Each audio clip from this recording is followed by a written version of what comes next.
की जरूरत कोई कर नहीं सकता, और अगर कोई करे तो उसका नाम मुआशियात की किसी किताब में आने नहीं दिया जाता। तो यह समझ लीजिए कि ये वो सूद के साथ जरब खाकर ये जो फ्रैक्शनल रिजर्व है, जुज़वी रिजर्व, ये क्या क़यामत ढाता है, उसका कुछ जायजा जो है वो मैं आइंदा गुफ्तगू में इंशाअल्लाह पेश करूंगा। बुनियादी बात यह समझ लेने की है कि सूद के साथ दूसरी खौफनाक चीज जो है वो असल में ये आउट ऑफ साइट करेंसी है, जिसके जारी करने का इख्तियार बैंकरों के पास है। अगर दुनिया की कोई हुकूमत अपने बजट में खसारा महसूस करते हुए कुछ और करेंसी छापना चाहे तो आलमी मालियाती निजाम ऐसा है कि उसे ऐसा करने नहीं दिया जाता, उसके ऊपर बहुत सख्त दबाव है। लेकिन बैंकर यह काम हर वक्त और हर आन कर रहा है, और उसी का नतीजा यह निकला है कि दुनिया भर की हुकूमतें, शायद कोई एक्सेप्शन हो उसमें, दुनिया की तमाम हुकूमतें जो हैं वो बैंकरों की मकरूज हो चुकी हैं। अब माइक्रो लेवल पर यह जदीद बैंकारी जो है इसने किस तरह से एक खौफनाक और खून आशाम शिकंजे की सूरत इख्तियार की है, उसे मैं एक मिसाल के जरिए आप हजरात के सामने रखना चाहता हूं। 5,500% सालाना सूद, क्या कभी आपने इसका जिक्र सुना है?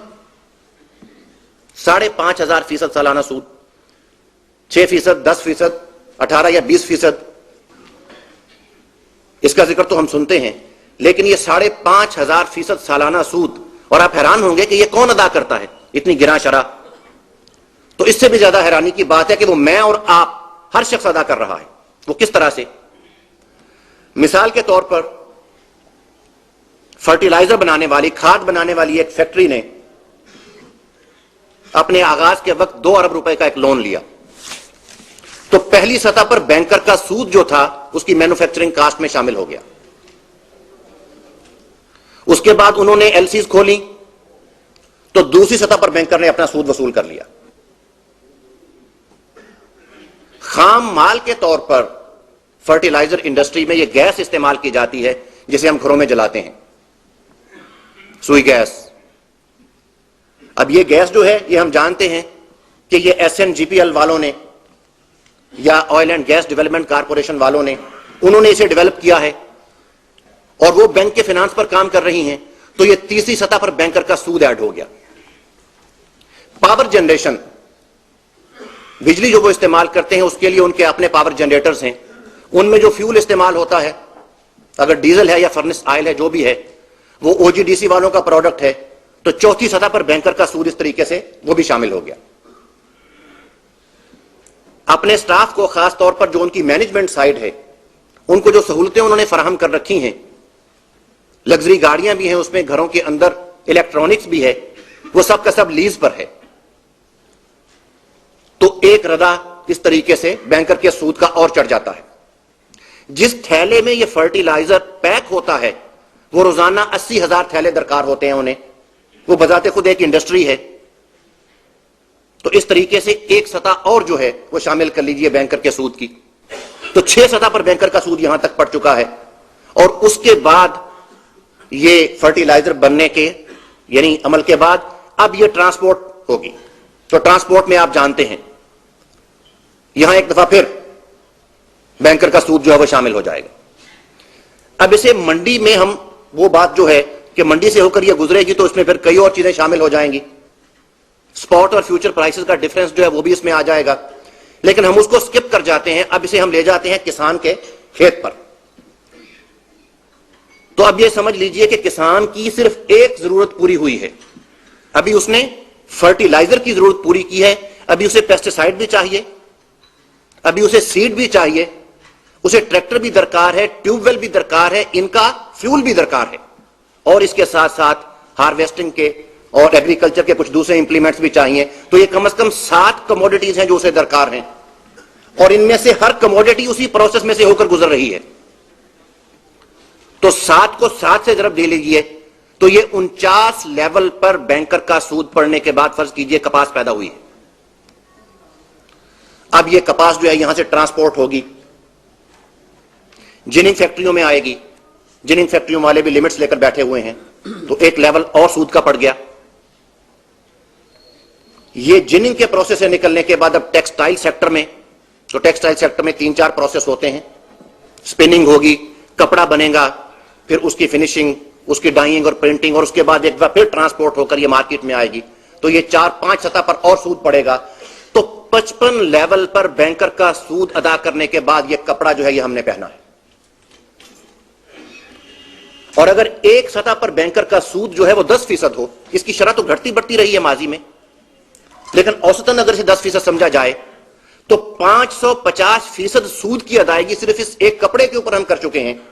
और अभी हमारी एक जरूरत पूरी हुई है, अभी आटा भी दरकार है, चीनी भी दरकार है, घी भी दरकार है, दवाइयां भी दरकार है, स्टेशनरी भी चाहिए।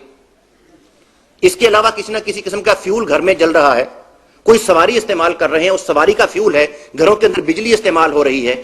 ये 10 बेसिक कमोडिटीज हैं। आसाइशात का इसमें कोई जिक्र मैंने नहीं किया।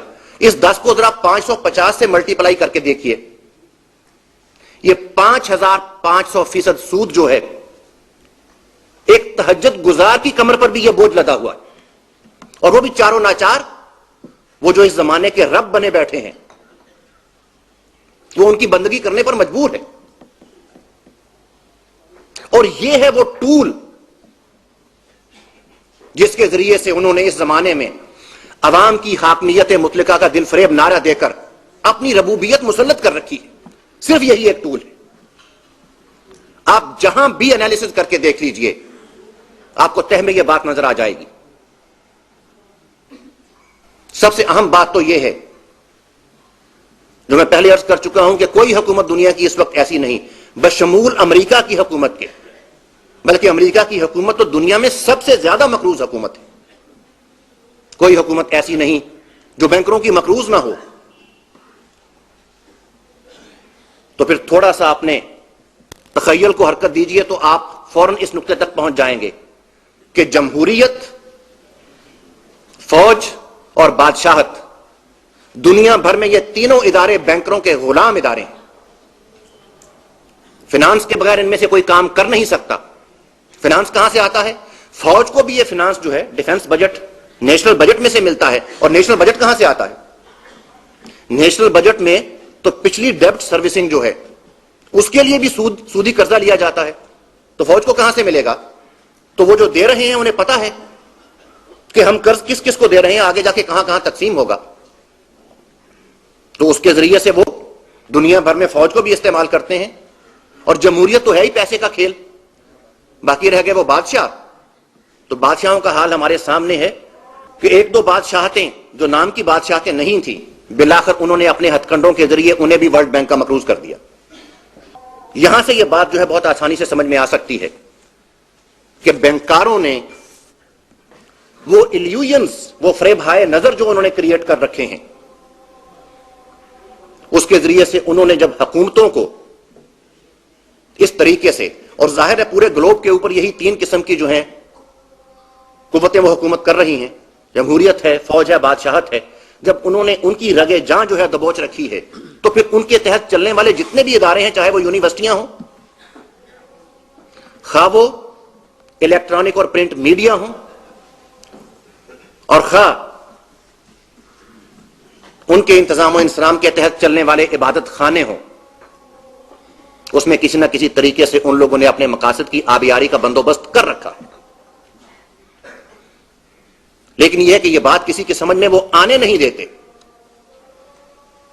और वो इलेक्ट्रॉनिक और प्रिंट मीडिया जो इस जमाने में लोगों के जहन पर मुसल्लत हो चुके हैं, उसके जरिए से वो लोगों के मसाइल के बारे में और उनके हल के बारे में कुछ ऐसी तस्वीर कशी करते हैं, कुछ ऐसा सहर फूंकते हैं कि लोग अपने मसले की तह तक पहुंचने की बजाय, इस हकीकत को बेनकाब कर लेने की बजाय, कुछ ऐसे साइड इश्यूज में फंसे रहते हैं कि जिनमें प्लस माइनस करना ये जो है हमारी सियासी हुकूमतों या दूसरी हुकूमतों का एक मशगला है, अवाम को जरा मुतमईन रखने के लिए, वरना इसका नतीजा कुछ नहीं निकलता। ये असल में मैंने माइक्रो लेवल पर बात करने की कोशिश की थी।